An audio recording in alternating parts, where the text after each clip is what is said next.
Je vous présente Robin Marteau, Juliette Myrtille ou encore Beau Gossman. Des personnages issus des collections du Musée des Beaux-Arts de Dijon, mais surtout tout droit sortis de l'imaginaire de ces enfants. Il vient des États-Unis, tranquille, il a payé ses passeports, il est parti en France. Et là, je le croise. Sur un tableau, je la trouvais belle et du coup, je me suis dit que ça pouvait être une amie. Elle est impatiente et elle est généreuse. Son activité préférée, c'est courir. Son reste au plus fou, c'est sauter en parachute. Robin Marteau, il aime bien lire. Il aime bien des fois écrire. Il aime bien, et son sport, c'est faire de la marche. Mais avant d'arriver à ce résultat, il a fallu travailler. C'est nul. Non, c'est pas nul. Ah non, on dit jamais que c'est nul, Maxence.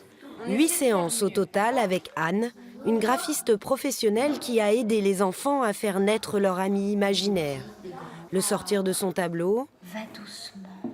l'agrandir et l'imprimer sur un nouveau support, lui créer une identité, en faire son meilleur ami, celui avec qui on voudrait passer tout son temps. Il y avait déjà un petit travail d'écriture, ensuite un gros travail de graphisme, et puis pour finir, une petite séance de PAO qui puisse avoir accès un peu à toutes ces étapes-là et puis qui sait leur donner peut-être envie de faire des choses par la suite dans un de ces domaines-là, justement. Ça, c'est ce petit outil-là qui s'appelle le lasso. Tisser du lien, créer des passerelles entre les artistes et les habitants des quartiers, c'est l'ambition du collectif Tous d'ailleurs. Depuis 12 ans, d'octobre à mi-janvier, ils installent des artistes au cœur de la cité grâce à ces ateliers. Des rencontres qui aboutissent à des œuvres collectives présentées au public dans tous les domaines artistiques, le festival Mode de vie. Une envie de dire, voilà, la culture, c'est pas uniquement au centre-ville, et de se battre aussi pour un accès à la culture pour tous.